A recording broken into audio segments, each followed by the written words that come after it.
The children weren't supposed to be there. The moon station of Vatra 9 was an interspecies diplomatic node, with polished dark glass floors and guards whose job was mostly ceremonial. Here, treaties were signed, lies wrapped in velvet, and galactic egos stroked until they purred.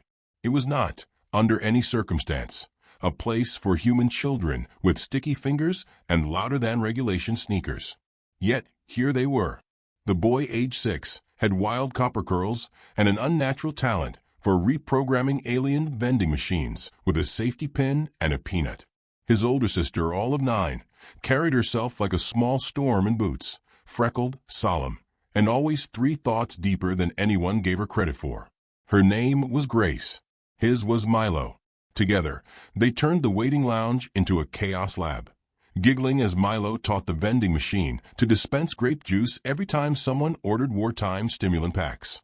The guards watched with a mixture of bemusement and terror. You couldn't hurt children, at least not on record, but you also couldn't let them disassemble high-security communication consoles to see how they blink. Several species took turns approaching. The Plaren ambassador offered an educational holodisk on proper behavior in negotiation zones. The boy bit it. A Tremolaxian steward, tall and fluid-skinned, dared to kneel and speak gently. Grace offered him a dried plum. "I don't eat," the steward said. "Then you should," Grace replied. "It might make you less twitchy." The steward blinked all 9 of his ocular nodes and walked away. 32 feet above them, in a private dome of starlight and steel, King Gozer the Unifier stood with his hands behind his back, watching them through a one-way lens. He was older now, his ceremonial bone crown fused to his skull, his robes a swirl of light-absorbing threads that moved like smoke. He had conquered 16 systems by the age of 40, instated universal law, abolished 4 types of heresy, and burned 12 planets so that others would kneel faster. And yet, these 2 small humans disturbed him in a way no armada ever had. "Why do they not fear us?" he asked. His voice curled with venom. His generals, poised in shimmering armor, glanced at each other. The tallest one, decorated in crimson metals harvested from collapsed stars, stepped forward and bowed. "Because they are children, Majesty." "No," Gozer murmured. "Because they are bait." He turned sharply, his robes snapping. There is something beneath their eyes. The girl watches like a commander. The boy breaks systems without fear. What do humans always say? That madness skips a generation. "Sir, they are not unaccompanied," he snapped. "Find the handler. Find the shadow behind the curtain." No human releases offspring into neutral space unless they are sure of what waits nearby. Orders rippled. Scanners sang. Stealth probes scoured for unusual life forms. Nothing came up. No guardian registered. No ship hailed. No trace. Only 2 laughing children and a vending machine that now played human lullabies at max volume. Gozer narrowed his eyes. Detain them. A beat of silence. Then an odd. Armored boots clicked. 8 elite guards descended into the lounge. "Hi." Milo waved, grape juice box in one hand, a panel wire in the other. "Are you here for the Jello guns?" "There are no Jello," one began. Grace stepped between her brother and the guards. Her eyes, dark as new earth, studied each one. Not afraid. Measuring. "You're about to make a very big mistake," she said softly. The guards paused. Her voice hadn't trembled. And then, without warning, every digital device in the room flickered. Static washed over the intercoms. A high, humming tone, neither mechanical nor natural, rose like a migraine behind the eyes. The lights didn't just dim, they gasped and blinked out like candles under breath. One by one. And then, a voice. Old. Female. Calm. Not transmitted, but present, as if it lived in the marrow of the walls. "Return them. Now." The guards froze. One laughed nervously. "That's rich. Someone trying to play." He stopped. His head, just his head, disappeared. There was no blood, no sound. One blink and it was gone. The rest of his body remained upright for a moment, before folding like a sack of dropped linen. The room screamed. All across Vatra 9, Pressure valves burst. Drones fell from the air like flies struck dead mid-buzz. Translation grids reversed, and two diplomats got locked in a loop of speaking each other's birth traumas. In the control room, Gozer didn't flinch. He turned to his communication officer, whose hands were shaking visibly. Locate the source. We can't. There's no signal origin. Then trace the void. Find the place where sound isn't. The officer's fingers blurred. One result came up. A tiny space dock, unregistered. A drift pod in Bay 13 Zeta, parked between an oxygen hauler and a compost freighter. It hadn't pinged security because it emitted no signature at all.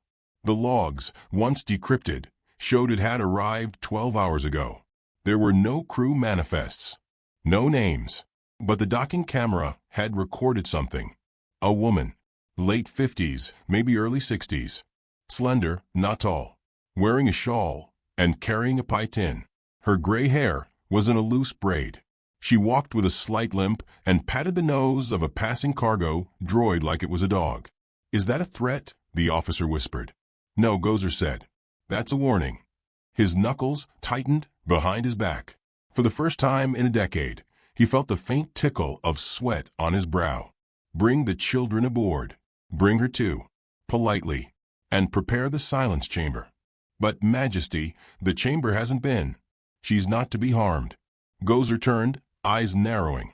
Yet, moments later, Milo and Grace sat in a gleaming shuttle, offered fizzy drinks and a basket of fruit. They looked unimpressed. A quiet knock came from the loading bay hatch. No ship had docked. Yet the hatch creaked open. She stood there in a faded coat, hands dusted in flour, pie tin still warm. The guards drew weapons. She gave them a look. Nothing more. And the temperature dropped 6 degrees. She stepped inside. Grace ran to her. Milo followed. "You got the apple one," he grinned. She kissed both their foreheads. "Of course. It's Tuesday." The guards didn't speak. They couldn't. Her presence ate the air. She didn't rage. Didn't accuse.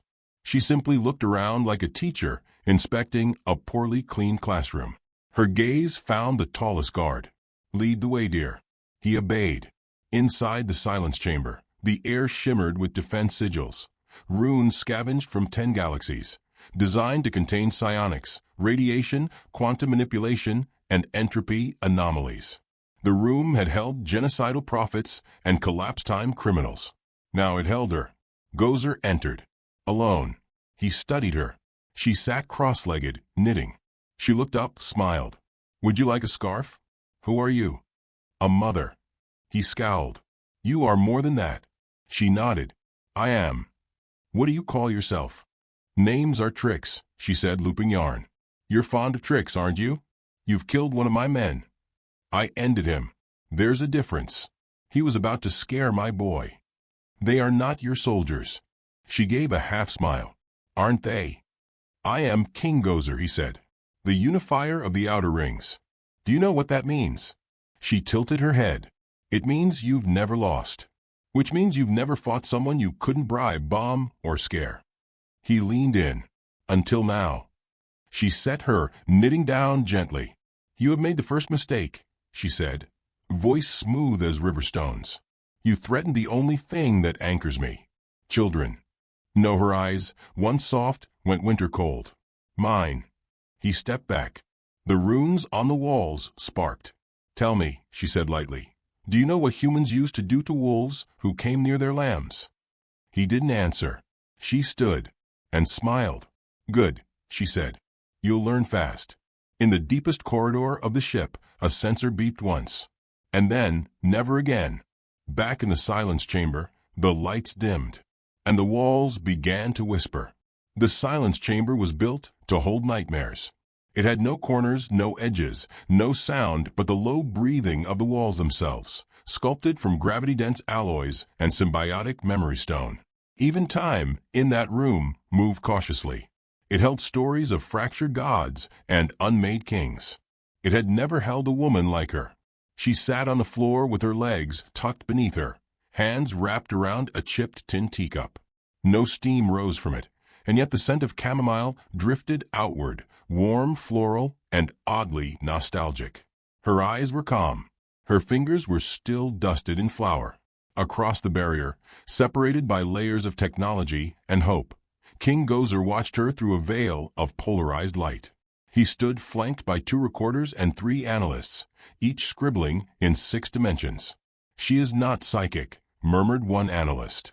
"No detectable emission. No neural enhancement.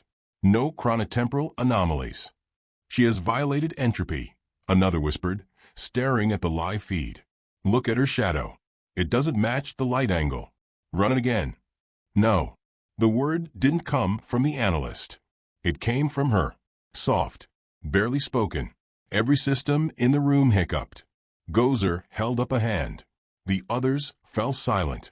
"Woman," he said. She sipped her tea. Her braid had loosened, silver threads catching the dim light. "I would know your designation. I would know what you put in your hair," she replied. "It smells like melted plastic and cowardice." One of the analysts coughed to cover a laugh. The king's glance turned him to ice. "You speak lightly," he said. "I do everything lightly," she said. "That's why the floor still holds. You killed one of my men." She lifted a hand.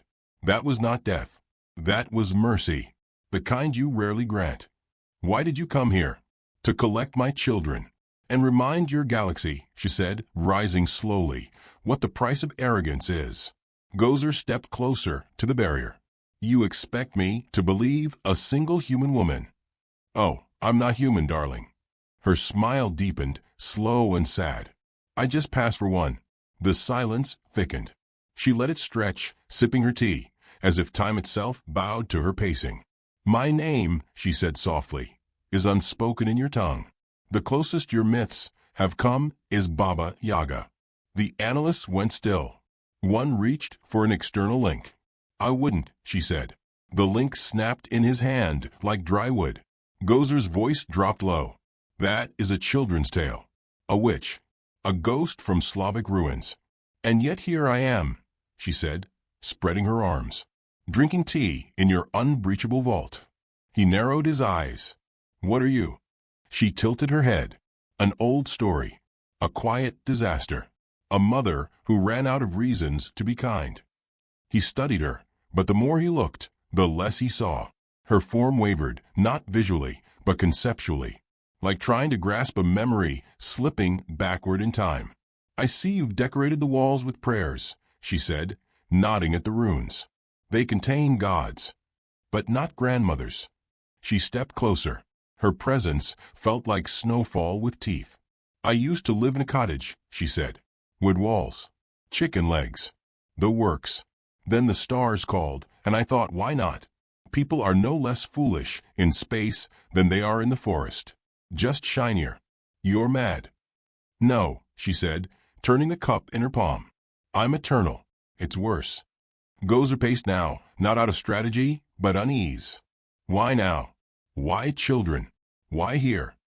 She looked at him, something soft flickering behind the furnace of her gaze. "Because someone has to watch." "Watch what?" "Your test." He froze. "Explain." "You didn't know it," she said gently, "but you were chosen for observation. Humanity, true humanity, has been gone from public contact for nearly 80 years. Retired. Quiet. We retreated not because we feared you, but because we wanted to see what you would do without us."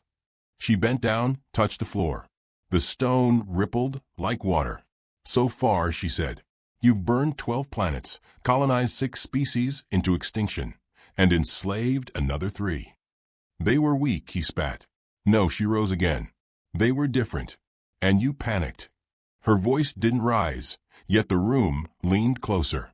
"We left behind only the smallest pieces of ourselves. Orphans. Drift pods. Broken satellites full of lullabies. They were not traps, they were invitations. To see if you would protect, nurture, or exploit." Gozer felt the slow horror building. "You sent children." "We sent mirrors," she corrected. "And you spat at your own reflection." A faint scream echoed from the hallway. One of the guards, perhaps. Another malfunction. Or worse. She paid it no mind. "I am the hand at the cradle," she said. the flame that waits beneath the hearth. I was born of grief and shaped by story. You, she said, eyes locked to his, just kidnapped my grandchildren. The king turned sharply to his analysts. Activate the containment grid. Full nullification. Compress the chamber. Do it now. One analyst nodded and reached toward the console. His hand passed through it. Not glitched. Not broken. Gone. The room reformed in colors none of them had names for. The runes shriveled like dry bark.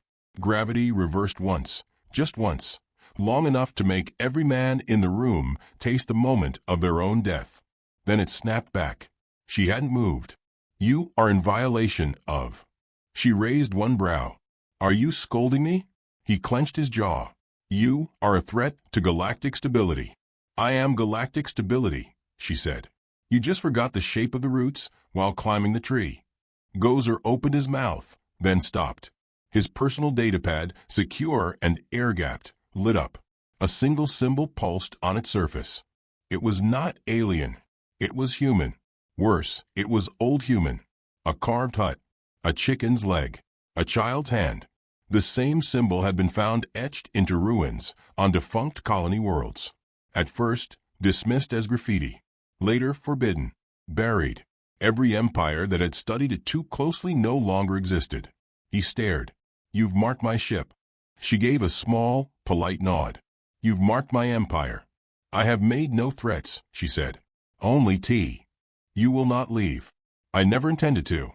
She turned to the empty corner of the room. It shimmered, then resolved into a small table. Her doing, or always there, no one could say. Upon it, a second teacup appeared and a pot. Will you sit? She asked. No. Then it will go cold. She sat again, and for a moment the room seemed smaller. Or she seemed larger. Her shadow stretched wrong. Her smile too gentle. Have you ever watched a nest of wasps build itself under your roof? She asked. No. Then you don't understand. It's not about killing them. It's about deciding when. The lights dimmed. From somewhere deep in the ship, a door screamed open, and a child's voice cried out, not in fear, but in laughter. The sound echoed like a bell in a graveyard. She didn't smile. Not this time. She looked up, and her eyes, green, brown, or black depending on who watched, narrowed. Your mistake wasn't hurting them, she said. It was thinking they were alone. The last light went out, and in the dark something knocked, once, twice, on the inside of the hull. Then again, but faster, and again. Now in rhythm. Then from above. Then from below. All over the ship. Knocking, knocking, knocking. As if something vast had arrived. Something that knew the door would open. Soon. The doors weren't built to open. They were warnings, carved in old metal and fused with prayer scripts. Not locks, just lines in the dirt. Thresholds drawn to keep what lurked on the other side from leaking into the stars. But fear and curiosity have always been siblings. And curiosity usually wins. The first door opened on a dare. 2 young Tremolaxian enforcers, fresh from academy, high on bravado, entered Baba Yaga's drift pod. A strange, forgotten cabin tethered to Bay 13 Zeta, the size of a small transport vessel, yet officially marked as no spatial mass detected. The older one laughed as the latch gave way, not noticing that the hatch side opened, rather than hissed.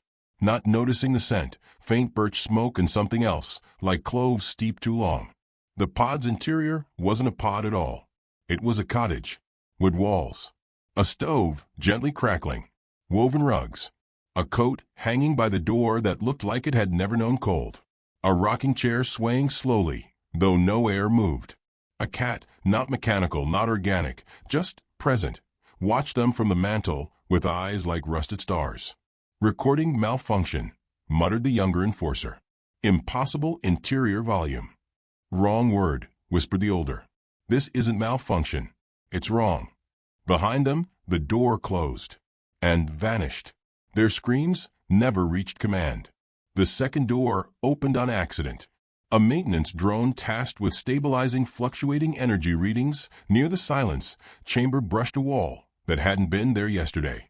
A seam split.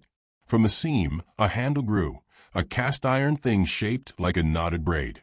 The drone's data feeds corrupted in real time. Optical input became hand-drawn sketches. Internal compass spun like a top. The final log simply read, "She sees us." After that, the drone disappeared. The technicians who reviewed the footage later tore their own eyes out. The third door wasn't opened. It simply appeared, across the ship, in quarters, in storage holds, in officer bunks. Some appeared as closet doors, some as cellar hatches, others as cupboard drawers that stretched too deep. Every one of them smelled faintly like burnt cinnamon and old grief. And they whispered, softly, not in threats, but in memories. One officer opened a drawer to find her grandmother folding laundry inside. Another found his first pet, still waiting, tail wagging in an endless loop. A third saw a vision of a birthday party he never had, but always wanted. They entered. None returned. By the third cycle, half the crew of the unending Triumph was unaccounted for. Gozer convened emergency protocol in the Hall of Absolute Reason, a place carved in crystal, woven with logic threads and guarded by algorithms designed to block anything not strictly real. He paced as his top minds reported in clipped, terrified tones.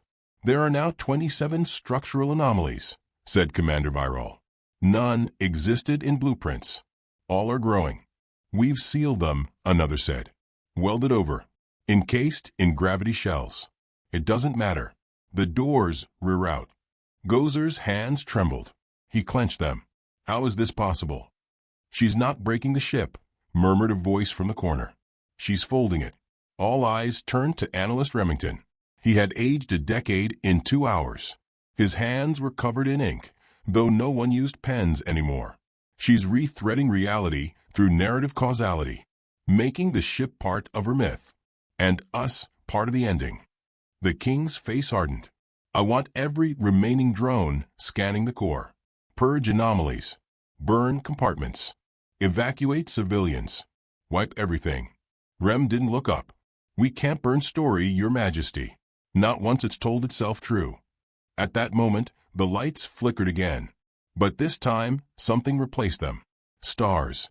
Not the sterile pinpoints of map space, but ancient constellations, familiar only to old Earth. The Big Dipper, Orion's Belt, Cassiopeia, projected onto every reflective surface aboard the ship.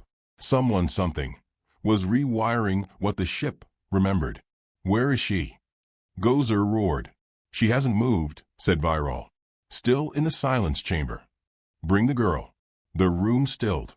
Grace. She'd been placed in diplomatic observation, surrounded by logic fences and emotion dampeners.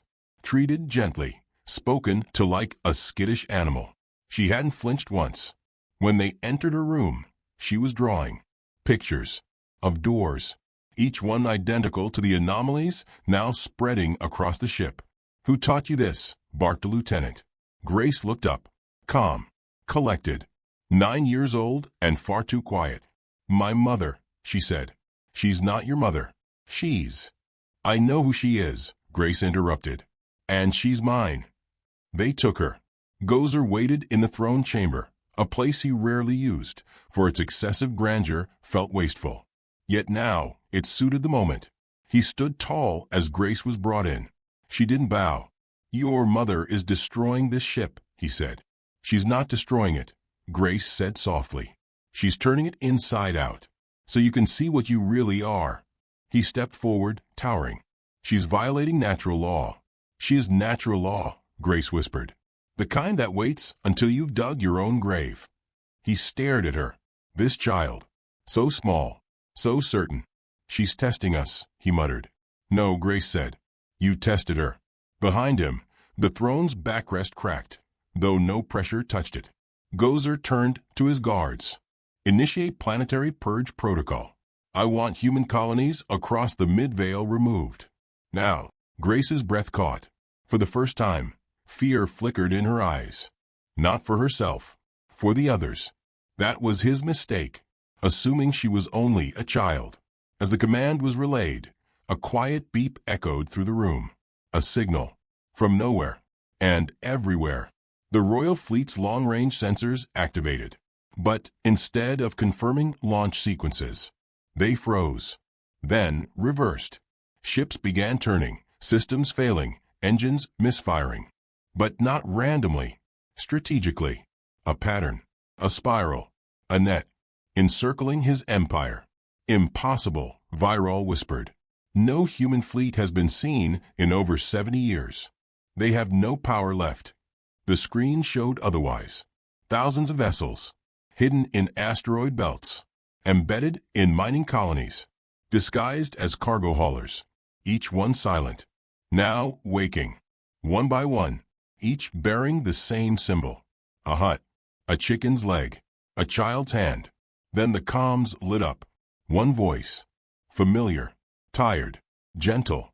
I gave you every chance to be kind, said Baba Yaga. And still you chose to strike. What do you want? Gozer screamed. To see if your kind deserves stars. She sighed. Seems not. And with that, every door aboard the unending Triumph opened. All at once. From each poured light, not white, not bright, but something older than photons. Warm, heavy, judging. And the shadows that followed it wore no faces. But they remembered yours. The throne room was not quiet. It was holding its breath. Gozer stood surrounded by splinters of his empire. Advisors clutching data slates that spat nothing but static. Guards gripping weapons they no longer trusted. Every screen, every wall, every polished surface in the chamber now pulsed with the same image. A flickering silhouette of a hut on crooked legs, haloed by fire. They've breached containment in every sector, Virol whispered, voice shaking. We've lost the barracks, the flight bay, even the observation ring. Every door that opened, something came through. Gozer's hands twitched at his sides. He wore no armor now. Only the crown, bone-welded, a symbol of unbreakable rule. Its edges dug into his brow, and blood beaded along the seam. I want her dead. He didn't raise his voice. He didn't have to. The air twisted around him like it feared what he might say next. Virol swallowed. She's not just on the ship anymore, Majesty. Then where is she? She's in the ship. Gozer turned slowly. Explain.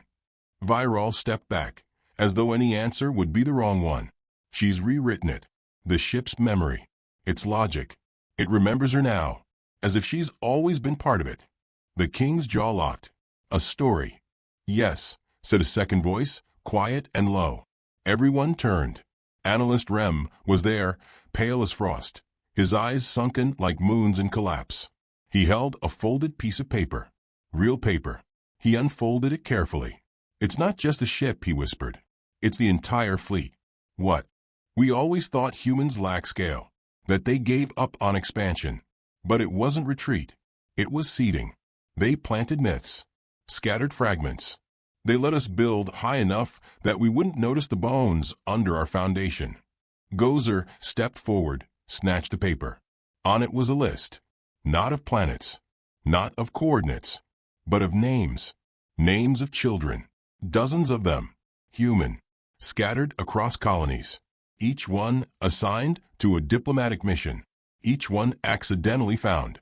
Each one escorted to safety after causing minimal, odd disruptions. Every one of them related. Every one of them hers. Her grandchildren, Gozer whispered. He looked up as the realization settled into the room like ash. The human war machine hadn't vanished. It had disguised itself as a lullaby. Contact the outer fleet, he barked. Initiate fail-safe sequence. I want all jump cores armed. If we can't win, we'll burn them all with us. Virol hesitated. Majesty. They wanted war, Gozer hissed. They'll have it. But they never fired, Rem said. We started this. Gozer turned on him like a blade. So what? You want us to kneel to a fairy tale? A new voice spoke. I'd recommend it. They all froze. The voice didn't come through comms. She stood just behind the throne. No door. No warning. No flash. Just presence. She wore the same faded coat. Her hair now loose, flowing in tendrils that caught wind that wasn't there. Her eyes held stillness too old to measure. Baba Yaga. She stepped down the dais, toward Gozer. No one stopped her. Weapons remained drawn, but useless. The metal of every blade, barrel, and badge quivered, as if caught between wanting to melt or flee. "I gave you a pie," she said. "A small peace offering. I came with kindness. You came with deception." "I came as a mother," she said softly. "You responded as a tyrant. You murdered my men. I finished what you started." Her steps were slow, purposeful. Not menace, but mourning. "You mistook silence for weakness," she said. "Mistook joy for foolishness. Mistook the strange for the soft." Gozer stepped back. "You don't understand the weight I bear. The galaxy is unstable. Without my rule, it falls apart." She stopped. "Then perhaps," she whispered, "you were never the glue, only the crack." He lifted a hand, his ring igniting, summoning a sphere of burning entropy. It pulsed once, charged for planetary decimation. And she sighed. A tired, maternal sigh. The sphere blinked out. He stared at his palm. Nothing. No power. Just a ring. Ordinary now. "What did you do?" She tilted her head. "I reminded it who invented fire." In that moment, the walls of the throne room peeled away, not physically, but perceptually. The galaxy beyond came into view. Hundreds of human ships now orbited the fleet. They didn't attack. They just watched. Like wolves circling a campfire. Waiting. "She was never your enemy," Grace said. The girl stood near the steps now, her brother beside her, holding a small wooden toy he hadn't had before. A bear with missing eyes. "You brought them here," Gozer whispered. "I sent them here," Baba Yaga corrected, "to see if you would protect them, or prey on them." He opened his mouth, closed it. She turned, almost gentle. "You failed." Outside, every ship lit up, not with weapons, but with stories. Projected from hulls, they played moments in time. Human moments. A man helping an alien child walk for the first time. A woman kneeling at a foreign grave, planting earth roses. A baker feeding an entire station from 3 loaves and 1 miracle. Each story bright, unassuming, fragile, each one a thread.